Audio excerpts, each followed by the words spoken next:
Orang lawan Islam ni musuh, bukan boleh buat kawan. Sebab tu Imam Syafi'i kata, wahai anak muridku, jaga-jaga. Nanti kamu mengaji dengan ulama-ulama akhirat, jangan mengaji dengan ulama dunia, ulama ulama jahat.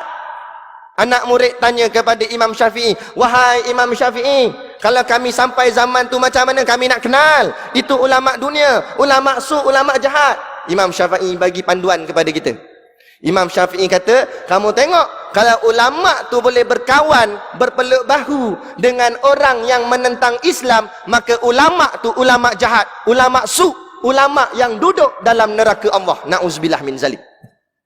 Tapi kalau ulama itu dicaci, dimaki, siapa maki dia? Siapa caci dia? Yang maki dia ialah orang-orang yang tentang Islam. Orang-orang kafir yang tak suka tengok Islam, dia dimaki. Ulama itu adalah ulama yang baik, ulama yang taat. Kamu belajar, menuntut, ikut dia. Nampak? Imam Syafi'i dah bagi panduan. Nak ikut mana lagi? Bukan Haji Syafi'i. Haji Syafi'i tak apa, kita tak payah ikut. Ni Imam Syafi'i. Itu. Ni bukan cerita politik. Ni kata, sudah ustaz ni politik. Ni bukan politik, ni Islam. Satu tempat tu saya ceramah. Mula saya duduk bawah lah macam tuan-tuan kan, sebelum duduk kat meja ni. AJK datang kat saya. Ni saya tak nak sebut lah masjid tu. Dia pun datang kat saya, dia bisik ke telinga saya. Ustaz, nanti ustaz ceramah, jangan sebut politik ya. Tapi bukan masjid ni. Jangan kata, masjid ni kot. Tak, masjid lain. Jangan sebut politik ya. Saya pun tanya dia, kenapa tak boleh sebut politik?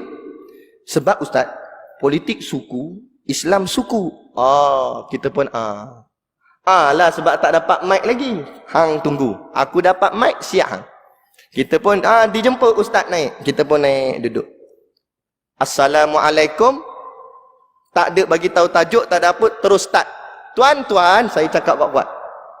Tadi ada orang habaq dekat saya. Ustaz, jangan sebut politik. Saya pun tanya, kenapa tak boleh? Dia kata politik suku, Islam suku. Saya jawab, dia otak 3 suku. Apa pula politik suku, Islam suku? Udkhulu fi silmi kafah. Masuk ke dalam Islam tu semua sekali. Sebab tu orang kata ngajilah. Semua termasuk dalam Islam. Soal kencing berak pun disebut dalam Islam. Kalau dah buang najis pun sebut dalam Islam. Takkan bab memilih pemimpin, memilih kerajaan tak termasuk dalam konteks agama Islam. Biar cerdik sikit, jangan bodoh sangat.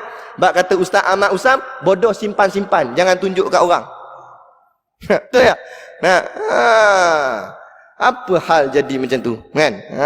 Inilah sebab dia ni pentingkan dunia sangat. Sebab itulah saya dengar daripada Ustaz Dasuki Abdul Rani, dia kata dalam bab peristiwa hijrah Nabi, ada berlaku 3 golongan. Moga-moga kita tak jadi golongan yang ketiga yang dicela ni. Sikit lagi, jangan buat muka pelik. Ada masa lagi sikit. Golongan yang pertama, dia taat, dia ikut Nabi berhijrah. Pergi ya. Hijrah sampai ke Madinah. Orang tanya, kamu hijrah kenal apa? Allah dan Rasul. Aku tinggal semua. Tak apa, tak ada masalah. Aku yakin pada Allah, aku yakin pada Rasul. Golongan ni A. InsyaAllah kalau ada pada kita hari ni, terselamat kita. Golongan yang kedua, dia gigat hijrah. Ikut gak pergi hijrah. Sampai dekat Madinah, orang tanya, kamu bagusnya hijrah kerana Allah dan Rasul. Dak lah, dia kata. Dak. Habis kamu hijrah kenapa? Awet aku ada sini. Dia hijrah kerana lain. Tu yang datang hadis innamal a'malu binniyat tu. Itu hadis tu. Tu Nabi kata setiap perbuatan bergantungan niat. Kalau niat hijrah kamu kerana perempuan, maka kamu dapat perempuan. Tak dapat Allah dan Rasul. Tapi kira okey, gaklah dia pergi. Golongan yang ketiga langsung tak nak pergi. Dia Islam, dia mengucap 2 kalimah syahadah tapi duduk di Mekah. Bila orang-orang Islam lain tanya, ni Nabi hijrah ni. Marah lagi. Lepas ni kalau jatuh kena stop dulu. Dia kata, kena ni Nabi hijrah ni, kenapa tak pergi? Nampak? Dia kata, hang duk sat, aku nak habaq kat hang ni. Kalau kita pi sana, depa bukan kenal kita. Depa bukan saudara mara kita. Kita nak duk mana? Nak rumah kita Mekah. Kita duk Madinah, nak duk mana? Nak makan apa? Dia. Ni, kedai kita di Mekah, siapa nak jaga? Takkan nanti orang kafir Quraisy ambil Sayang lah, rugi lah. Bisnes kita ni apa semua ni. Dia risau. Nampak? Akhirnya tak keluar pergi berhijrah. Duduk dia di Mekah. Sampailah pengetahuan kepada Nabi. Nabi kata tak boleh. Okey. Kemudian berlaku permusuhan, nak terjadi peperangan di antara tentera muslimin di Madinah, nak berperang dengan tentera musyrikin di Mekah. Kemudian kafir Mekah ni, tokeh dia lah, ketua dia, Abu Jahal dengan Abu Lahab, istihad, semua rakyat Mekah, semua penduduk kota Mekah kena terlibat dalam peperangan. Siapa tak terlibat, kami akan bunuh. Jadi orang ni dia Islam, cuma dia tak hijrah, dia duduk di Mekah. Bila dengar istihad macam tu, dia takut. Maka dia pun ikut. Lah, rupa-rupanya dia duduk dalam tentera kafir musyrikin, sanggup menentang tentera muslimin yang diketuai oleh nabinya Nabi Muhammad di Madinah. Akhirnya berperang.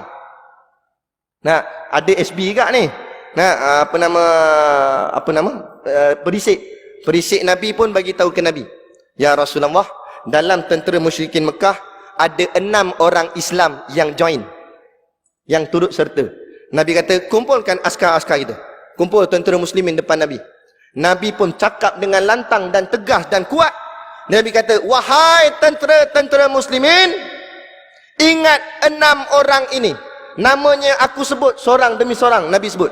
Ingat 6 nama ini, bila terjadi perang nanti, tolong pastikan mereka mati dibunuh. Nampak? Nabi marah sangat. Sebab ingkar, munafik. Nabi kata, pastikan mereka mati dibunuh. Berlakulah perang. Perang sungguh 6 ni mati. Bila mati, Nabi tanya, mana mayat-mayat mereka? Ditunjukkan depan Nabi. Nabi kata, tolong asingkan mayat ni. Mayat lain letak tempat lain. Ni mayat 6 orang ni saja letak sini. Nabi kata, korek lubang besar-besar. Bila dah korek, sahabat-sahabat korek, Nabi kata, wahai sahabat-sahabatku, angkat mayat ni dan campak humban dalam lubang ini. Nabi cakap dengan suara yang tegas, tak ada lembut dah. Nabi kata, humban, campak dalam lubang ni. Sahabat-sahabat pun bukan letak elok-elok, campak sungguh, berdebuk jatuh dalam lubang. Nabi diri di tepi lubang, Nabi cekap pinggang. Nabi kata, hey, Nabi sebut nama 6 orang tu. Fulan bin si Fulan, Fulan bin si Fulan. Sekarang kamu pentingkan dunia daripada Islam, kamu masuklah ke dalam neraka Allah dengan dunia-dunia kamu. Pergi. Nabi sangat-sangat marah. Nampak? Yang ni yang kita takut dari kalangan kita, tuan-tuan. Kita semayang tak tinggal. Kita puasa. Tetapi kita tidak pedulikan Islam dihina. Kita tidak pedulikan Islam dicaci maki. Kita buat tak kisah. Orang tak nak laksanakan RUU 355, kita tak nak masuk campur. Kita kata, aku malas masuk ni hal-hal politik. Aku duduk semayang sudahlah. Tak cukup. Kamu termasuk dalam golongan orang munafik. Sebab kamu sanggup membiarkan Islam dihina. Nampak? Ni sama macam golongan yang ketiga tadi. Nampak? Sebab tu, jangan. Kita buat betul-betul, tolong agama Allah sungguh-sungguh. Bantulah kita kepada agama Allah. Jadi, sebelum muka menjadi lebih-lebih lain lagi, kita berhenti dah di sini. Jadi kita berhenti setakat ni.